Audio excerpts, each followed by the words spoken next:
Bueno, hola, ¿cómo andan? Empezamos con el vivo de hoy, que era la segunda parte de comunicación y lenguaje. Eh, Así que vamos a invitar a Ana ahora a que se conecte, así seguimos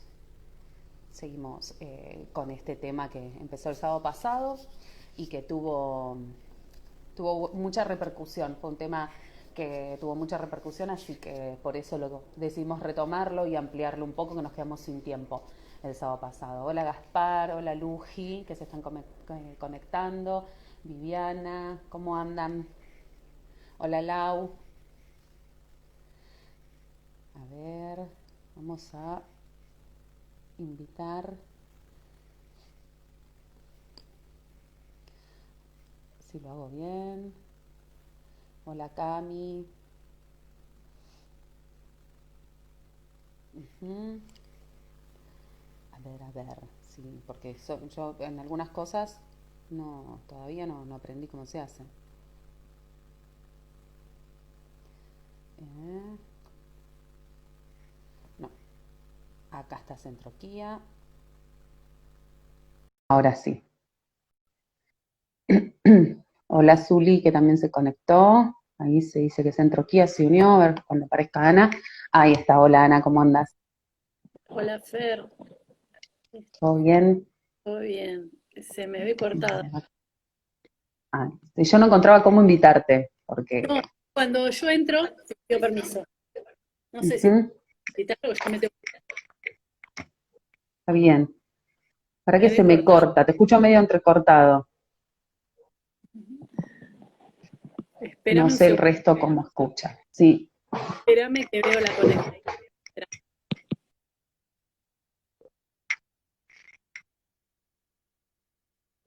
Bueno, mientras les voy contando que sí, nos pasa como el sábado pasado, que nos quedamos sin tiempo, lo que vamos a hacer es continuarlo, así que nos vamos a volver a conectar. Si no llegamos en una hora a responder todas las preguntas que teníamos preparadas, vamos a conectarnos de nuevo, así que lo vamos a hacer en dos partes.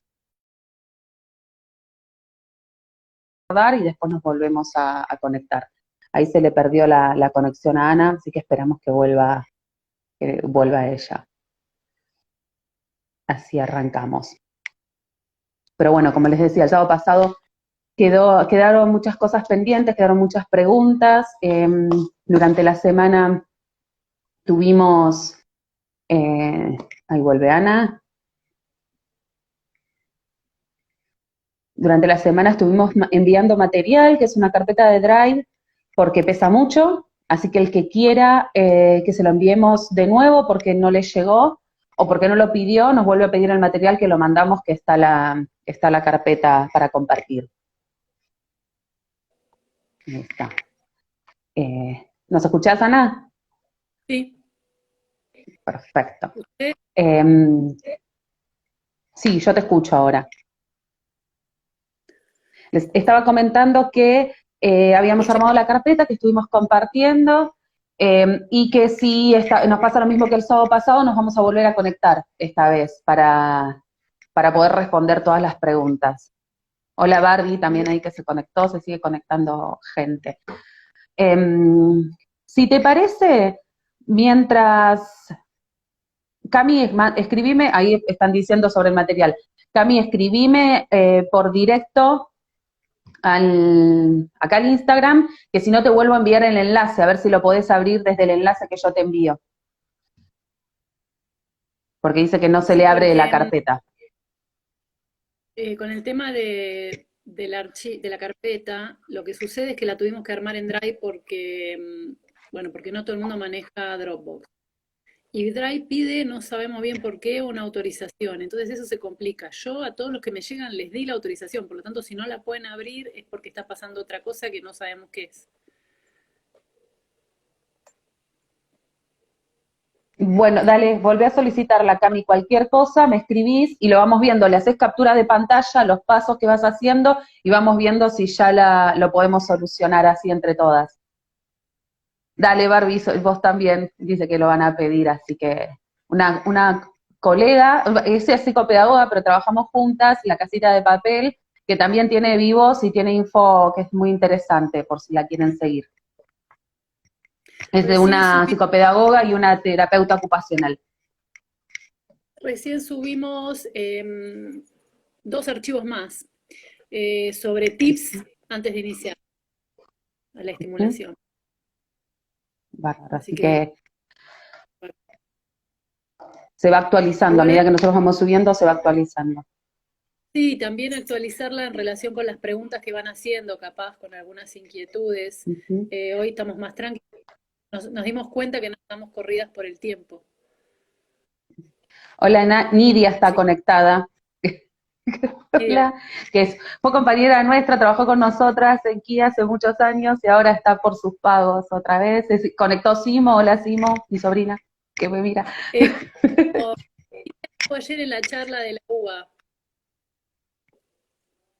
¿Cómo? Nidia estuvo ayer en la charla que dimos con Paula en la UBA. Y vio el vivo anterior, así que ahí ya nos viene siguiendo. Bien, Nidia, hace mucho la extrañamos ya. Bueno, si te parece, arrancamos así por los que ya están conectados. Uy, la idea Me era, cayó el teléfono. como les había dicho, hacer un repaso por los precursores de la comunicación y el lenguaje, y esto irlo mechando con algunas cosas que podemos hacer en casa para estimularlos o con algunos ejemplos y responder todas las preguntas que quedaron pendientes y las nuevas que llegaron durante la semana. Eh, Así que, no sé, Ana, si querés empezar con comentar algo de los precursores como un recordatorio. Bien. Me río porque te lo había dicho y ahora se me cambió en la cabeza, lo pensé de otra manera. Eh, Bueno, como vos quieras, ¿por dónde querés arrancar? me hace interferencia, me hacen interferencia las preguntas que no fueron respondidas de la otra vez. Eh, pero nada, a ver, esperen que organizo. A ver, muchos papás preguntaban cuándo se desarrolla el lenguaje o cuándo termina el desarrollo del lenguaje. ¿Sí? Ujú, Entonces me parece por eso piola repasar los precursores o los prerequisitos para que independientemente de la edad que tenga el hijo del padre que está mirando, lo piense en términos de eso, ¿sí? De cuáles son las instancias previas para poder darse cuenta qué tiene que hacer para estimular, ¿sí? Y no es tan importante ujú, por ahí, sino qué pasos hay que dar, ¿sí? ¿Se ujú. entiende? Exactamente, como la secuencia de hitos que hay que seguir y no tanto estar pegados a la edad cronológica en la que se dan esas secuencias. Claro, porque si no también se genera la falsa idea de que un niño que tiene 12 años ya no tiene nada para hacer y eso no es real. Ujú. ¿Sí? Así No, que de por ahí, hecho, hemos empezado con pacientes grandes de 11, 12 años que algunos que han tenido entrenamiento previo de chicos y después dejaron de usar sistemas alternativos y los retomaron, y algunos que era la primera vez que lo tenían y han logrado utilizarlos, y algunos lograron utilizarlos y lograron algo de lenguaje hablado también. muy bien, muy bien. Entonces, para pasar, para que tengan una ayuda, subimos, está en el Drive. Si digo drop, es Drive, ¿sí? Es porque me confundo de recurso. Está en el Drive, en donde tuvieron acceso las personas que pidieron material. Los hitos lingüísticos del desarrollo. Por lo tanto, no vamos a hablar de eso, ¿sí? Porque lo tienen ahí, mírenlo ahí, para que puedan establecer más o menos en qué etapa está el hijo de cada uno de ustedes. Lo que sí es importante es mencionar que el lenguaje se desarrolla de modo intenso de 0 a 6, ¿sí? Yo lo expliqué así fácil. De 0 a 2, el niño nos mira, se prepara para. Por supuesto que hay cosas que pasan antes de los 2, ¿sí? Pero de 0 a 2 tiene poco lenguaje y entonces empieza a mirar a ver de qué se trata esta habilidad. Que es una habilidad que se aprende naturalmente. Por eso uno de los archivos del Drive es la inclusión, no me acuerdo el título, la inclusión de los gestos naturales, porque se aprende naturalmente a gestuar y a hablar, ¿sí? De 2 a 4 aparece la etapa de la producción, ¿sí? La verbalización, el decir palabras. Y de 4 a 6 aparece una cuestión metacognitiva, de reflexionar sobre esa función. Y una mamá decía, ¿hasta qué edad? ¿No? En realidad el lenguaje no se termina nunca, porque uno después puede, si bien los años iniciales son los más importantes, uno amplía su vocabulario. Qué sé yo aprendí el lenguaje técnico de mi profesión a los 30, qué sé yo, entre los 25 y los 35, ¿sí? O sea, uno va sumando, adquiriendo vocabulario toda la vida, ¿sí? O por lo menos más o menos hasta los 40 años, que después hay una meseta cognitiva. Pero digo, no es que es una habilidad, después te caes, después empezás a perder. No, que ya me falta poco. Yo tuve tiempo haciendo equilibrio, intentando no caerme, pero bueno, ya estamos en descenso. Digo, el lenguaje es una habilidad que es muy compleja y se desarrolla a lo largo de la vida. Los primeros años son muy importantes, ¿sí? Cuando la semana pasada hablábamos de estos precursores o pautas que nos permiten dar cuenta que el niño está en el camino de la adquisición del lenguaje. Esas pautas son más o menos de los 0 a los 10 meses el contacto visual. Esto es muy importante, ¿sí? ¿Qué significa? ¿Que el niño que no tiene contacto visual no va a adquirir el lenguaje? No, pero lo que está bueno pensar es que hay que tratar de estimularlo para ver si el niño puede. Yo siempre cuento lo mismo, una vez evaluaba... Y también que pensé... ¿Qué? Digo que también que pensemos, porque si bien en la cuenta de Isabela hay muchas mamás que nos siguen, que ya saben la condición de sus hijos, porque tienen hijos con síndrome de Down, entonces pueden pensar que los hitos del desarrollo en las edades pueden variar, también hay mamás que nos siguen o personas que pueden verlo, que sus hijos no tengan ningún diagnóstico, que estén sospechando que pasa algo. Entonces, estar pensando en estos precursores nos ayuda a estar alertas también. ¿Qué pasa si no me mira? Entonces, empezar a pensar si necesita que lo evalúe o qué está pasando. Estaba preparando una charla en otro lugar de trastornos del lenguaje y indagando las estadísticas muy altas. Las lesiones del lenguaje son el 7% de la población. Pero son aún más altas las estadísticas de las diferencias en el desarrollo del lenguaje de cualquier niño. ¿Se entiende lo que digo? O sea, patología del lenguaje es alta, pero además los niños aprenden sin tener una dificultad manifiesta, aprenden de muy distintas maneras. ¿Sí? Entonces, por eso es importante también estar atentos a estos precursores. Entonces, contacto visual, que si querés, pues yo enumero esto y vos das ejemplos o tips, o los damos entre las dos. El contacto visual, poder mirar la carita para, sobre todo, saber que el nene está prestándonos atención y asegurándonos de que está entendiendo si es que estamos trabajando. La atención junta, que es atención entre todos, la cara de uno y la cara entre los ojos de uno y los ojos del otro, dirigidos a un objeto. La interactiva, que es hacer o la situación que el niño quiera hablar, necesite hablar, y después háganme acordar que diga algo de esto. La noción de objeto permanente, que es que los objetos siguen estando aunque no los veamos, ¿sí? Por ejemplo, jugar a tapar un chiche, evitar que toque un chiche, que agarre un chiche, metérselo en un balde. Y alrededor de los 10 meses, entre los 10 y los 12, dependiendo del autor, el gesto de señalar, ¿sí? Que también tiene distintos componentes y distintas partes. Todo esto también se conjuga con la imitación, que muchos niños la tienen de manera espontánea y en otros hay que enseñársela. Y la imitación se divide en imitación no verbal primero y verbal después. ¿Qué es la imitación no Ujú. verbal? Bueno, jugar a ver los objetos en el sentido que fueron creados primero, ¿sí? El auto se hace rum, rum, rum arriba de la mesa. Y después, imitación de cualquier otra situación, porque eso significa gestual, ¿sí?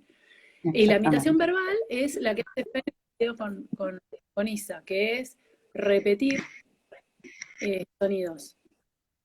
Ujú. Eh, bueno, hasta acá estamos, estos serían digamos, los tips, los precursores, mejor dicho, ¿sí? Bien. Y después los Podemos podemos ir armar. fomentando. El contacto ocular, desde pequeños uno puede ir, a ver, por un lado, como decía Ana, a mí siempre me quedó, retomo, en una charla que dio hace muchos años Ruggeri, hablando de porque los que venimos programados para mirar a este triángulo, ojos y boca, y que él decía de esta manera, más o menos, por algo las mujeres que amamantan tienen los pechos adelante y no en la espalda, porque cuando vos pones al bebé en esa posición, queda justo para que te mire la cara. Vos lo mirás y él queda posicionado de forma que te mira la cara. O sea que venimos programados para mirar este triángulo, ojos y boca, que es lo que más información nos da. Por eso también trabajamos este precursor y por eso es una de las primeras cosas que los chicos prestan atención porque les da muchísima información. Es lo que después le va a permitir reconocer cómo está mamá, si está contenta, si está enojada, si está triste, si lo que hice le gustó o no le gustó. Y lo podemos fomentar. Una Yo me cosa, acuerdo cuando nació Isabela, eh, Isabela nació prematura, así que tiene edad corregida y yo estaba obsesionadísima con que me mirara. Estaba, y que me mire, y que me mire, y que me mire, y que me mire. Y bueno, pobrecita la volví bastante loca con el tema de mirarla y que me mirase. Y más o menos desde bebés es irnos poniendo primero nosotros en la línea de su vista, a la altura de sus ojos. Y esto se puede hacer a medida que crecen también. Si tenemos chicos más grandes que no nos miran y está sentado, me pongo yo adelante de él y lo busco y lo ayudo a que me enfoque. Y si, por ejemplo, le presta más atención, supongamos que esto es un auto, le presta más atención al auto que a mi cara, me pongo el auto acá. Entonces lo obligo a que me mire y lo voy corriendo para establecer contacto ocular. O sea, si le presta más atención a los objetos que a las personas, lo que hago es poner el objeto de modo que le llame la atención y empiece a prestarle también atención a la información que le doy en el rostro. Ibas a decir algo, Ana. esto que decís del rostro es muy importante, porque a ver, el mundo está lleno de objetos, ¿sí? Las personas aprendemos de nuestro entorno mirando los objetos. Las caras, el cuerpo, son un objeto. La diferencia es que tienen emociones, se mueven, diferente que una maceta, ¿sí? Esta información adicional es la que a la mayoría de los niños les llama la atención, ¿sí? Los niños aprenden los rostros como si fueran caras, como si, en realidad se llaman gnosias, ¿sí? Como si fueran caras, pero esa cara se mueve y eso estimula más. Los bebés vienen preparados genéticamente, esta parte se ve que no la escuchaste, que de Ruggeri, los bebés vienen preparados Se me corta un genéticamente, poco. los bebés vienen preparados genéticamente para reconocer rostros. Y el área de reconocimiento de rostros en el cerebro, a los primeros años de vida, está hiperactiva. Después, miren qué maravillosa que es la mente. Después, los bebés pierden esa habilidad y uno dice, ¿qué? ¿Pierden la habilidad de reconocer rostros? No. Se reduce la actividad en el cerebro para dar lugar a que presten atención a otras cosas. ¿Sí? Luego hay cuadros en los que el reconocimiento de rostros está alterado. ¿Sí? Pero es posterior. Exactamente, Así exactamente. que muy bien el tip de ponerse a la altura, a los ojos. De todas maneras, hay niños que no prestan atención a los ojos y igual entienden. ¿Sí? Eso también. Y hay chicos que aprenden a usar sistemas alternativos y aumentativos de la comunicación y aprenden a usar lenguaje y demás sin establecer casi contacto ocular. Y si uno habla a veces con adultos, con algunos diagnósticos, como por ejemplo TEA, te pueden llegar a referir que les cuesta muchísimo mirar a los ojos y que de hecho que si te miran a los ojos se pierde la información que le estás dando porque se tienen que concentrar demasiado en sostener esa habilidad y que prefieren mirar para otro lado y escucharte para poder pensar en lo que le estás diciendo. Entonces, es importante tenerlos en cuenta, es importante estimularlos, pero también es importante prestar atención a cómo aprenden y qué necesitan nuestros hijos. Sí. Atención conjunta, dijimos. Sí. Atención conjunta, sí, sí. No, iba a decir que todo el tiempo la practicamos y no somos conscientes de eso. ¿Sí? Es, comillas, el primer tipo de atención, o es uno de los tipos de atención más interesantes porque es la atención que tiene que ver con lo social. ¿Sí? Es las dos juntas le damos bolilla a un objeto en común, porque las dos estamos interesadas en ese objeto. Ejemplo, leer un cuento. ¿Sí? Ejemplo, el chupete. Ejemplo, la mamadera. Ejemplo, mirar algo para que el niño mire. ¿Sí? Lo que pasa es que no estamos conscientes de que estamos haciendo ese tipo de tarea. Cuando una mamá aparece en el campo visual de un bebé y le dice, uy, ¿tenés hambre? Seguro que esa mamá dirige la mirada, no sé, a algún sector de la cocina en donde están las cosas de comer de ese bebé. Lo está enseñando, aunque no tenga plena conciencia de eso. Intención comunicativa, nos vamos a detener un segundito. De algunas personas decían, ¿cómo hacerlo? ¿Cómo estimulo esto desde que lo estimulo con bebés chiquititos? Hay que diferenciar dos cosas.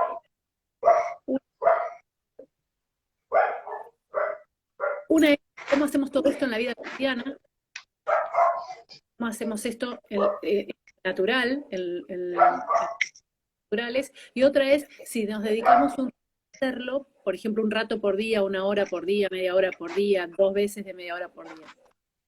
Si lo hacemos en contextos naturales, bueno, nada, tenemos que entrenarnos, ¿sí? Porque una cosa es hacerlo y otra cosa es lo que estamos planteando nosotros, que es, bueno, tomar conciencia para ejercitarlo más. Si lo hacemos 2 veces o 1 vez de media hora por día, lo que hay que hacer es preparar el ambiente, delimitar el ambiente, ordenarlo, digamos, pautar el espacio y el tiempo en que lo vamos a hacer, con qué materiales vamos a trabajar, si es un bebé que se puede sentar, que se siente, ¿sí? Bajarnos a la altura del nene para vernos, meternos, como dijo Fer, en el campo visual. Si trabajamos en el piso también, aunque sea una sabanita, una mantita, delimitar el espacio de trabajo, y en este espacio estamos los dos, en este tiempo, ¿sí? Y otra cosa que me parece que es importante es pensar con qué vamos a felicitar al nene, qué premio le vamos a dar. Las personas funcionamos por refuerzos, ¿sí? Siempre hacemos las cosas porque nos da algún refuerzo. Ese refuerzo puede ser la sonrisa, no hace falta que sea un Rocklex, ¿sí? Puede ser solo, y de hecho los niños con SD funcionan muy bien solo con la felicitación y la cara de la mamá, ¿sí? Porque tienen estas habilidades de reconocimiento de rostros, de reconocimiento de pautas y cuestiones sociales. Pero hay que tenerlo claro, porque lo tenemos que utilizar. El muy bien, sos un genio, te felicito, pulgar para arriba. Todo eso hay que tenerlo bajo la manga y tenerlo presente para entregarlo cada vez que sea necesario. De hecho, entregarlo mucho al inicio para que haya la posibilidad de que esa conducta se repita. La intención comunicativa, ¿no? Es muy común, es otro de los requisitos, es muy común que las mamás consulten y te digan, lo que pasa es que él es muy autónomo. Él cuando quiere algo, él se lo agarra. Bueno, mala noticia. Para trabajar esto, eso no nos es muy útil, ¿sí? Tenemos que dejar en algún momentito que no sea tan autónomo. En algún momento tenemos que impedir que alcance las cosas que normalmente alcanza por sí mismo, ¿sí? Tenemos que estar atentas y ver un chiche que le guste mucho, un alimento que le guste mucho, una situación que le guste mucho, e intentar que no llegue a eso. ¿Sí? Porque esto se liga a otra de las cosas que íbamos a hablar un poco, que era de tentaciones para la comunicación, ¿no? Vienen como muy ligado, que es estar tentando, lo que dice Ana, es estar generando todo el tiempo posibilidad comunicativa. Y yo hoy cuando pensábamos en esta charla y en Tentaciones, pensaba en cómo Isabela desarrolló el gesto de agua, que en principio era cada vez que yo le daba el agua, le hacía agua y se la daba, se la ofrecía yo, igual costó un montón que tomé agua porque se negaba. Después ponía el agua a la vista pero no al alcance, y ella solo podía hacer el gesto si veía el agua. Si no la veía, en principio no podía, pero si la veía, me hacía agua. ¿Por qué no lo podía hacer? Pensá, prerequisito. No, a ver, ella venía evolucionando, yo todavía creo que una de las... Sí, Noción de objeto permanente. El otro eso te iba a prerequisito. decir, entre la noción de objeto permanente y que estaba construyendo también todo su cuestión de vocabulario. Hoy te puede pedir agua sin necesidad de tener el agua a la vista. O sea, ella está durmiendo en la cuna, se despierta y te hace el gesto de agua por más que no tenga su vaso a la vista. Entonces lo pensaba en cómo evolucionó el gesto y cómo, sin estar pensando en tentaciones para la comunicación, el ambiente estaba preparado de manera que, aparte como tiene una madre obsesiva de la seguridad, todo tiene trabas en la casa. Entonces la chica no puede llegar a nada sin pedirlo. No sabía eso de vos. Sí, sí, todas las puertas tienen trabas, todos los enchufes destapados, todo, porque tiene una madre obsesiva de que puede ocurrir un accidente. Una cosa, el programa Tentaciones para la Comunicación, que está subido en el Drive, tiene una frase, algo así que dice que hay que utilizarlo en niños que tienen determinadas palabras. La verdad es que nosotros no hacemos eso, nosotros lo usamos siempre de cero con todos los niños. Es casi nuestro primer programa. Nuestro primer programa Ujú. es para el aprendizaje, que estés sentado quieto mirando, prestando atención y si es posible con contacto visual. Y nuestro programa en paralelo, que ahora después voy a hablar un poquito digamos, de condiciones para iniciar una estimulación o una intervención, pero nosotros usamos los dos programas a la vez. En Tentaciones no le ponemos requisitos, o sea, lo que hacemos es Ah, tratar de transformar toda situación comunicativa, toda situación, eh, el, eh, toda situación no comunicativa en comunicativa, ¿sí? Cualquier exactamente. el niño la transformamos en un acto comunicativo. El niño mueve las Cualquier indicio. Ujú. mueve las cejas y decimos, ah, querés tal cosa, por más que no estemos del todo seguras de que lo que quieres es eso, ¿sí? Pero porque aparte también esto está relacionado con, como hablábamos el otro día, con cómo se va constituyendo el lenguaje. Cuando hablábamos del balbuceo y el chico empieza mamá, mamá, mamá, papá, papá, papá. Nosotros significamos mamá y papá. Entonces, en este programa, nosotros como lo trabajamos, está relacionado también a esto, estoy jugando, por ejemplo, una de las cosas que uno puede hacer es, estoy jugando a algo que le gusta mucho, le estoy haciendo cosquillas y de golpe dejo de hacerla. Entonces lo tiento, empiezo a generar la intención comunicativa. Si simplemente, no sé, mueve los ojos y me mira un segundo, lo voy a tomar como que me está pidiendo más. Ah, ¿querés más cosquillas? Y sigo. O sea, cualquier gesto, cualquier movimiento que haga, cualquier indicio lo voy a tomar como un acto comunicativo. Se lo voy a significar como que esto tiene una carga comunicativa y a largo plazo la va a tener, porque se lo signifiqué yo, porque yo le di y puse una causa, sí, puse una consecuencia a esto que él hacía. Muy bien, porque lo que hacemos es pensar en los prerequisitos y pensar en el gesto de señalar. Y casi en paralelo enseñamos a pedir. ¿Y cómo enseñamos a pedir? Bueno, nos ponemos a comer una comida que le guste mucho adelante, nos ponemos a jugar con un chiche que le guste mucho adelante sin dárselo, usamos un juguete que hace ruido o que tiene luz, lo prendemos y lo dejamos de prender. Esto se hace mucho en el test de A2, ¿sí? Eh, sin que se enoje le sacamos algo para que nos lo pueda pedir. Entonces, como que por eso la semana pasada vos dabas el ejemplo del dame, ¿sí? Ujú. Pero que le enseñaste. Y por eso decíamos que muchas veces en una sesión de inicio, cuando conocemos al niño, le enseñamos el dame en esa sesión a los 2 minutos de conocerlo. Y la verdad es que sorprendentemente la mayoría de los nenes hace el gesto de dame en la primera sesión, incluso sin saber si te va a volver a ver. Es como que muchos niños que no son verbales están ávidos de aprender algún recurso comunicativo. ¿Sí? Ujú. Eso Sí, tiene que ver y, con otra pregunta que hicieron. y se genera como algo muy impactante que me vino a la mente un paciente grande que volvió después de un tiempo, que reconocen rápidamente si alguien puede decodificar esta pequeña, o sea, esto de estar todo el tiempo prestándole atención a cualquier acto chiquitito y significarlo como un acto comunicativo, la mayoría de los chicos lo perciben muy rápidamente esto y notan que hay alguien que lo está decodificando. Y cuando notan que hay alguien que lo está decodificando, lo repiten. Y posteriormente se incrementa y varía, obviamente. Claro.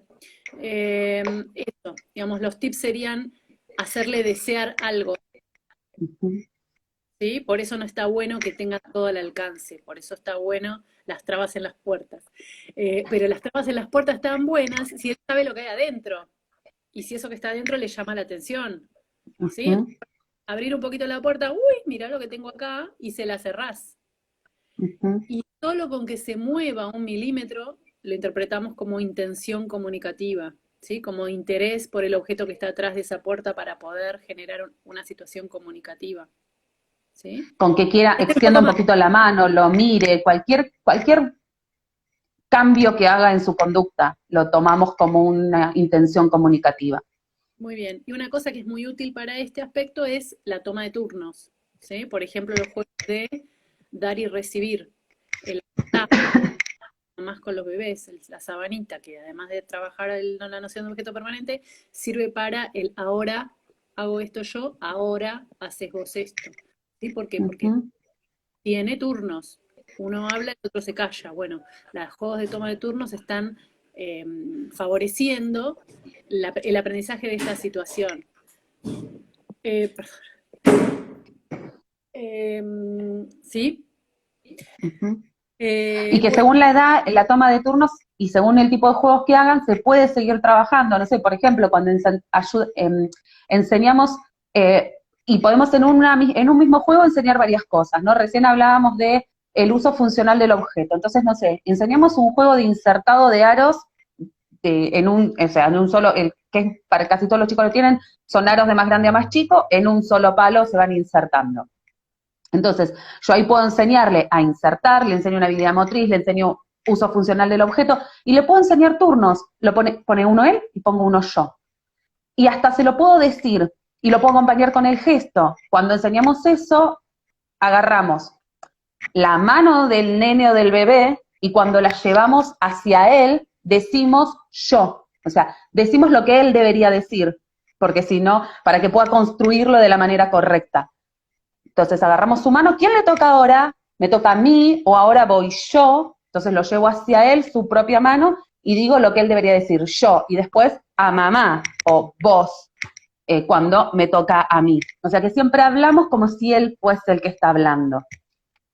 en ese ejemplo que estás dando, están todos los precursores trabajados, todos, hasta la imitación no verbal y la verbal. ¿Sí? Está la Ujú.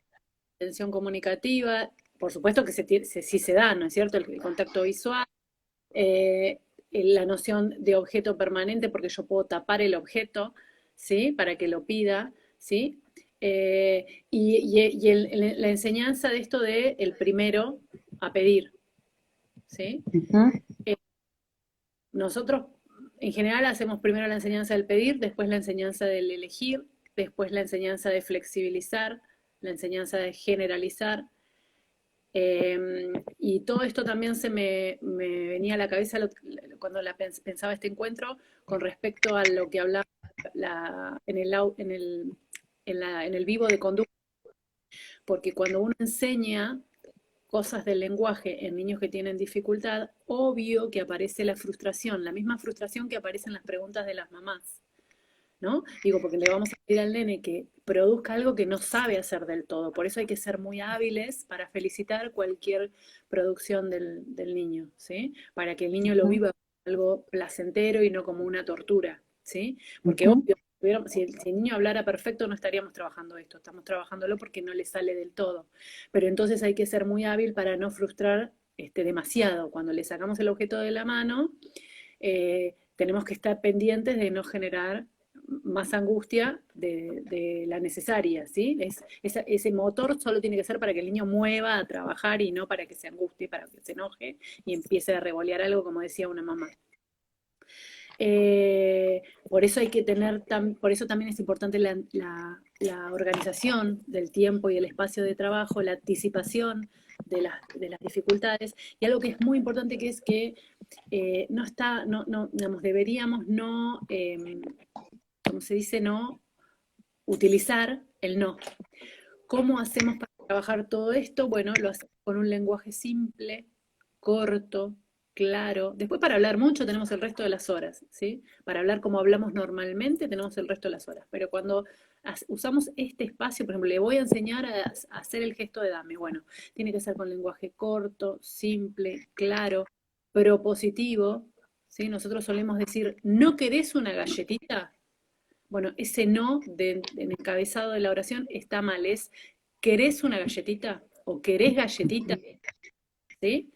No nos damos cuenta, es súper automático, así hablamos y está mal, no ayuda, no colabora al desarrollo del lenguaje en los niños con dificultades. Entonces es corto, claro, propositivo, sencillo, con instrucciones cortas y sencillas, vení, toma agua, ¿sí?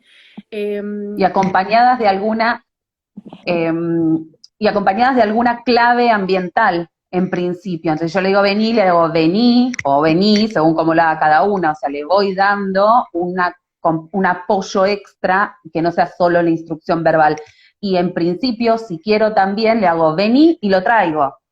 Entonces me aseguro que cumple la instrucción que yo le estoy dando, lo felicito cuando llega, que esto se liga a otra cosa que vamos a decir, lo felicito cuando llega porque cumplió mi instrucción, entonces voy generando este aprendizaje.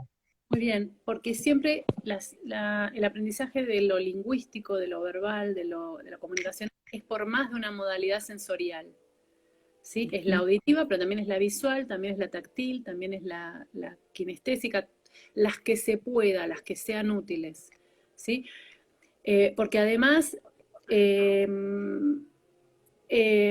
algo que lo vamos a ver en 2 segundos, pero quería terminar de decir lo anterior, que es el aprendizaje sin errores. Antes que te metas en esto, Moni pregunta cómo darnos cuenta que se está frustrando. Primero, el reconocimiento, me parece a mí, de la frustración de nuestros hijos tiene que ver con lo vamos a reconocer nosotros porque estamos acostumbrados a ver sus indicadores de cómo se va enojando o cómo se va frustrando. Pero después uno puede empezar a prestar atención a mayor irritabilidad o a cierto rechazo, a no querer estar en la situación. Y ahí van a prestar atención a estas cosas. A mamá le cuesta darse cuenta, una buena receta es el tiempo. Hacer esto bastante rápido como para que el niño, como para favorecer la conducta del niño, la conducta comunicativa del niño, sin que se frustre, bastante rápido para que no se frustre, pero no tan rápido para lograr el que el niño entienda lo que estamos haciendo, porque si es un viento, por supuesto no va a aprender, ¿sí? Pero ese timing lo da el ejercicio. ¿Sí? Y después otra cosa capaz es que no sean muy largos los periodos en los cuales trabajamos. Y me viene a la cabeza, no me acuerdo en qué texto, que hablaba de cómo generar un experto, y dice que un experto se genera por practicar varias veces poco tiempo y no por practicar una vez mucho tiempo. Entonces, también evitar periodos muy largos de estar trabajando una cosa, evita la frustración también. Claro. Por otra parte, también cuando uno empieza a hacer este tipo de cosas, tiene que intentar que casi todo sea placentero. Porque si no, ¿quién va a querer permanecer en esa actividad? Los niños son sabios y se dan cuenta cuando viene el ejercicio de aquello que no les sale o que no les gusta o que no pueden. Entonces hay que tratar de embellecer todos estos aprendizajes para que al niño le genere placer. Bueno, en realidad el juego con la mamá siempre le va a dar placer, ¿sí? Siempre y cuando la mamá tenga, entre comillas, paciencia. Si la mamá se pone muy nerviosa, muy angustiada, va a ser una tortura para ambos, ¿sí? Y por eso está bueno preparar, lo que vos decías, preparar antes. Entonces elijo los objetos que más le gustan, pienso los juegos que más le gustan, los que más disfruta, y quizás hasta los reservo para ese momento. Y si fallo en la elección, porque las personas no somos iguales todos los días de la vida, bueno, la próxima pienso otras cosas, ¿sí? No se terminó la posibilidad, es ir refritándola, digamos, regenerándola, cambiándola en la medida de las necesidades de la situación y del niño. Y en esto hay algo que es muy importante, que es las mamás cuando consultan te dicen que lo corrigen al nene, porque habla mal, o habla poco o habla mal. Bueno, los niños que tienen dificultades en el lenguaje, no hay, más efectivo que corregirlo es brindarle la estructura correcta de la palabra. Si el nene dice tete en lugar de chupete, en vez de decirle no, no se dice tete, se dice chupete, Fer lo dijo algo de esto la semana pasada, que enseñamos la palabra correcta, porque uno dice a veces, bueno, pero como habla mal, lo dejo que diga tete, ¿no? Bueno, en realidad no, porque aprende mal, ¿sí? Pero lo que hay que hacer no es corregirlo, sino darle la estructura correcta a la palabra. Entonces, si el nene dice tete, uno le dice, muy bien, chupete, ¿sí? Ahí no hay nada de corrección, lo que yo hago es darle la estructura correcta de la palabra. Y de a poquito el niño lo va a ir viendo, ¿sí? Pensaba también en esto porque estuvimos esta semana hablando con la familia extensa, que cuando Isabela produce, no le digan que no, que le den el modelo. Exacto, iba a decir eso ahora, no usar el no, salvo que sea necesario, porque iba a decir, yo pensaba, cuando digo las madres me van a odiar, ¿cómo no le vas a decir que no?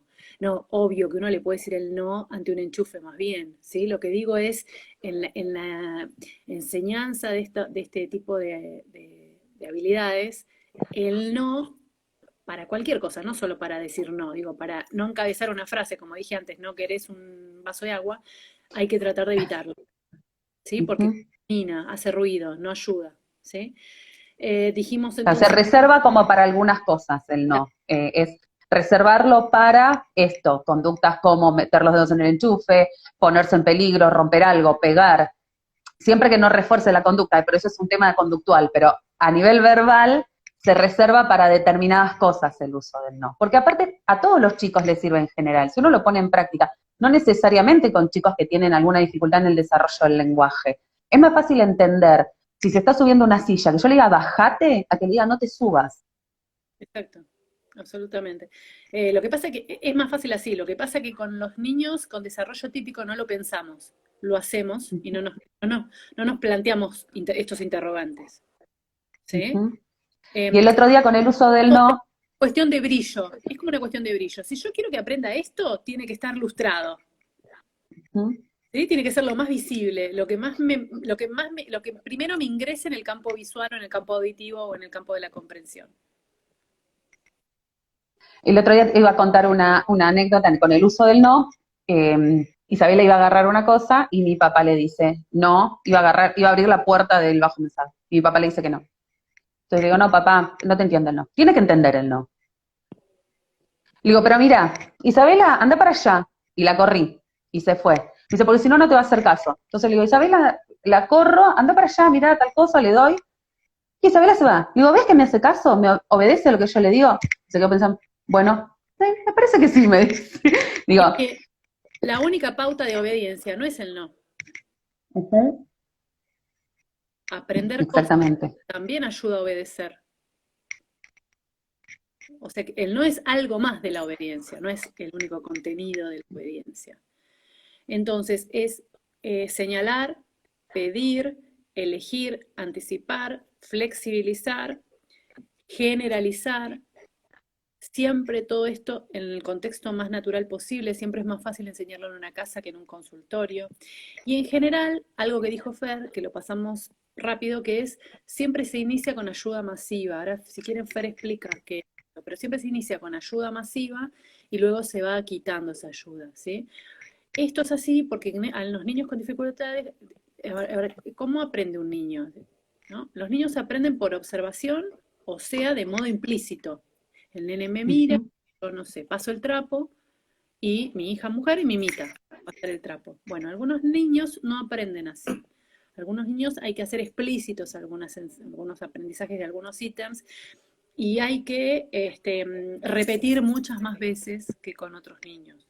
¿sí? Ujú. Y si para hacer esto, que parece súper fácil, deberían contar con la imitación, y algunos niños no tienen la imitación. Entonces, en aquellos niños en los que no hay imitación, lo que hay que hacer es modelarles para que hagan esta imitación.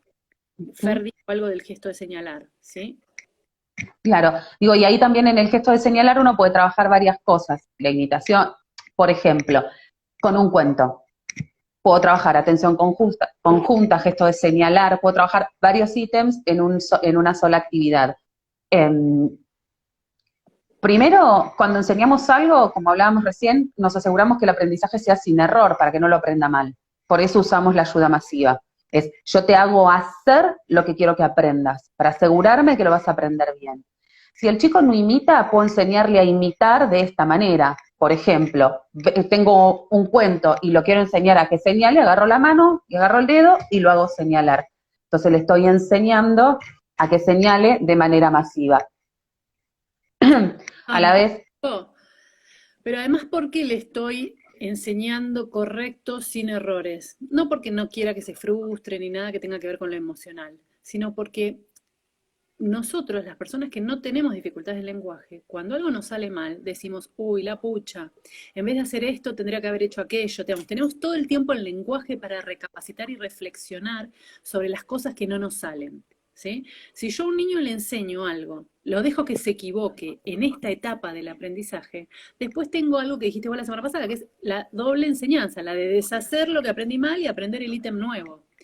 Una vez una abuela me decía, pero nosotros a la mamadera le decimos meme, y al chupete le decimos tete, y yo le contesté, nosotros a la mamadera le decimos mamadera, y al chupete le decimos chupete, porque Mariano tiene dificultades de lenguaje. Entonces, si yo le tengo que enseñar que lo que usted le dice tete, nosotros le decimos chupete, es doble trabajo y lo confundo a él. exactamente. Y en el medio perdemos tiempo, que podríamos estar dedicándole al aprendizaje de otra cosa. ¿Sí? Entonces el nene nos va a mirar como diciendo, che, ¿por qué no se ponen de acuerdo? ¿Cómo se llama esto? Porque en mi casa le dicen tete y acá le dicen chupete. ¿Sí? Bien, aprendizaje sin errores, sin ensayo y error.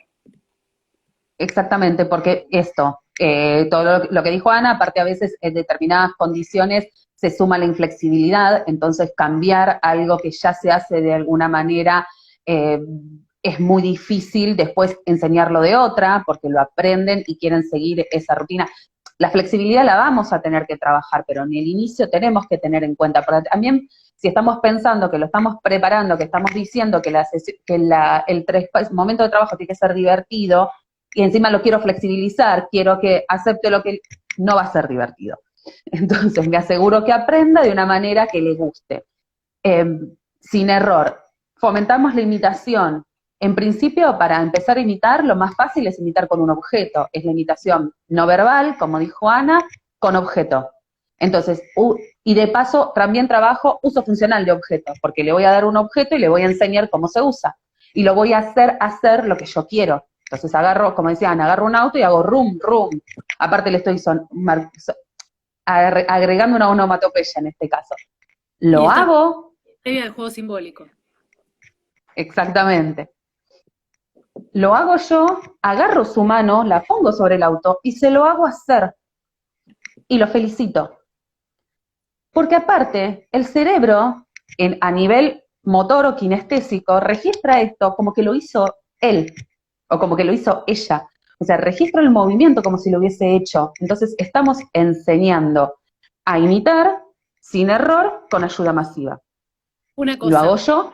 A veces hay nenes que no dejan que les enseñes ese ítem. Por ejemplo, el del run run. Eso pasa un montón. Bueno, lo hacemos con otro.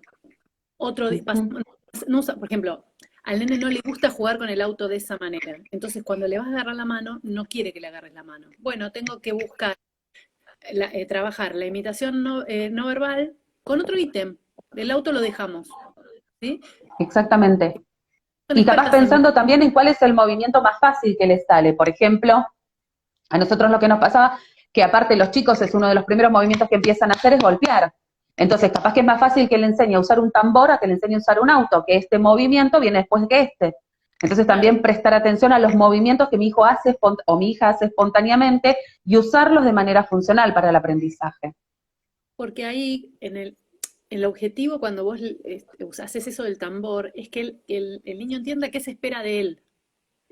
No Ujú, importa tanto que haga lo del tambor, en realidad lo que le estás enseñando es la instrucción, que aprenda que tiene que copiarte.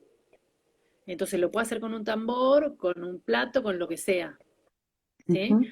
Y que hablar si además estamos hablando de niños con dificultades motrices, ¿no? Que tenemos que aprovechar cada movimiento o cada cosa que pueden hacer para generar otras cosas. Em, También es importante, cuando hablamos de esto, pensar en qué etapa evolutiva estamos del niño, porque no se pueden enseñar cosas que no se pueden por la edad cronológica, ¿sí? Yo no le puedo Mm. enseñar a hablar a un bebé de 2 meses, ¿sí? Ni a enhebrar un hilo finito a un nene de 1 año. No se puede, ¿sí? Hay que pensar eso. Por eso por ahí, en ese punto hay que tener la ayuda de algún profesional. Pero si no hay la posibilidad de un profesional, lo digo pensando por ahí en algunos lugares del interior que escribieron, bueno, la mamá sola, si tiene paciencia y se dedica a observarlo, va a lograr, ¿sí? Eh, Ujú. mm, ya dijimos el tema de tratar de trabajar esto en los contextos más naturales posibles.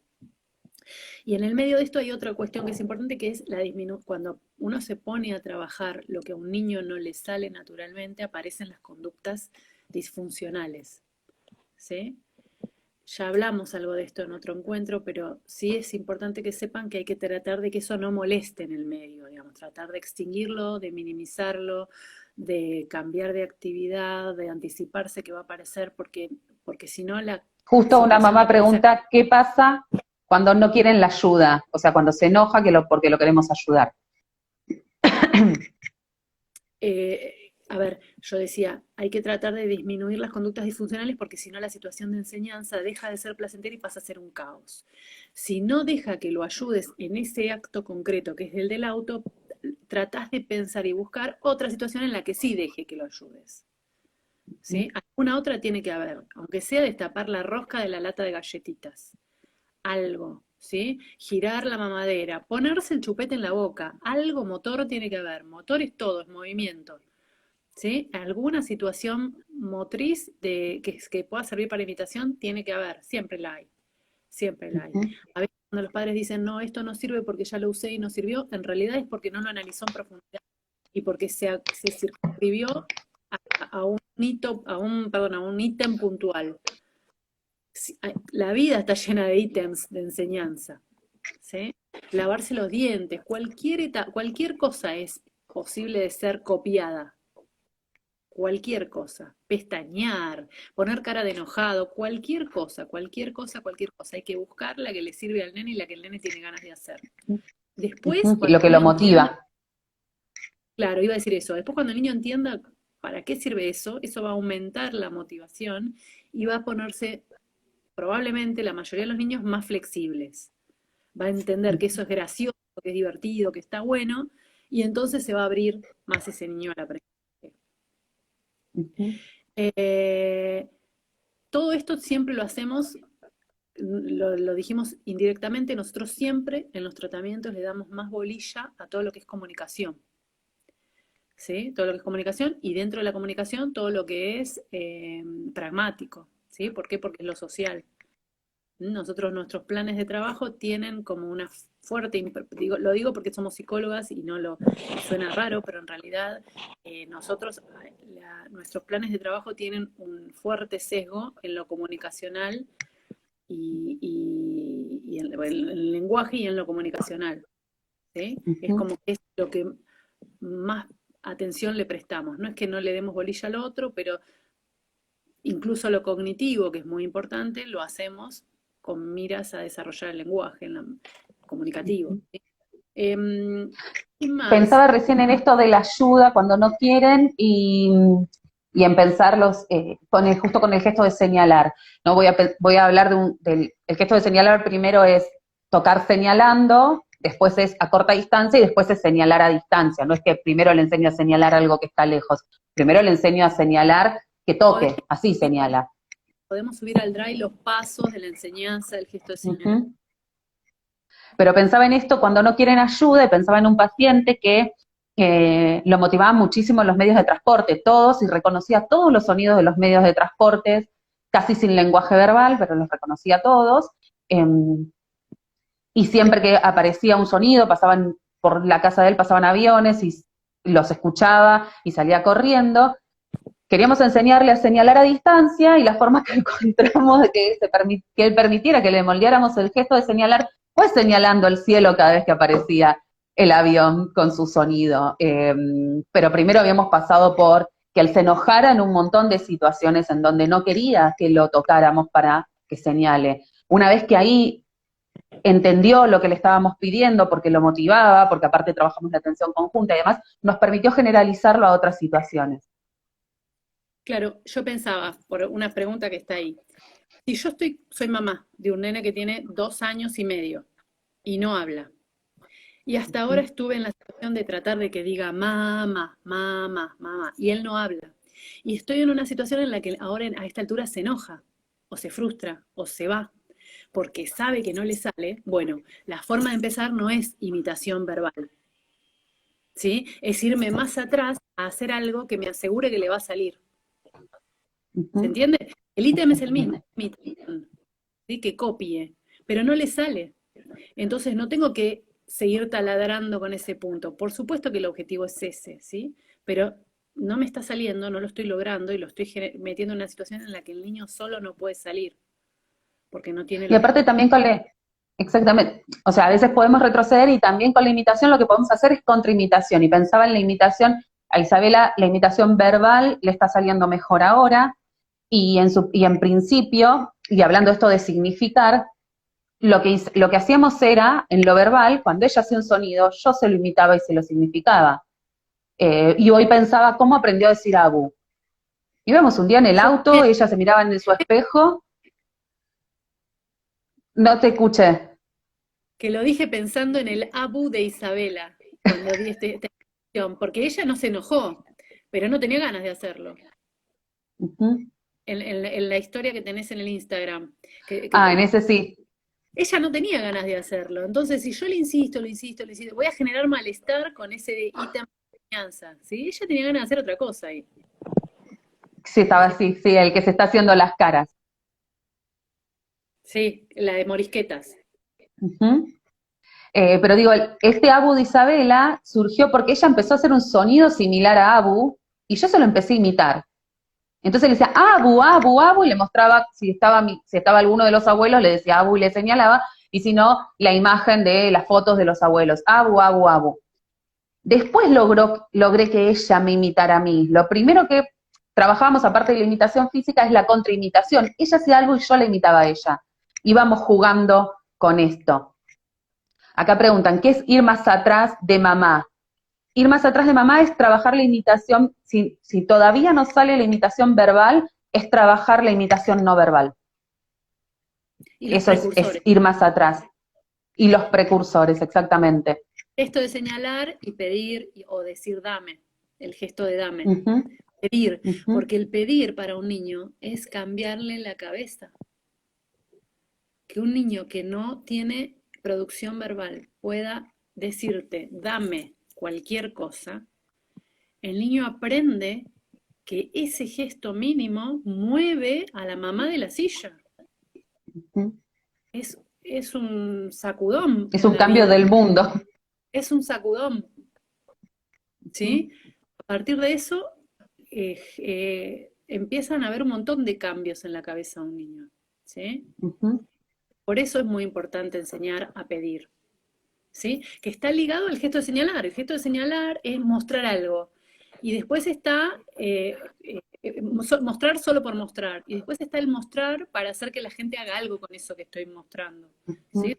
Declarativos y protoimperativos. Siempre primero trabajamos señalar para pedir y después señalar para mostrar. Claro.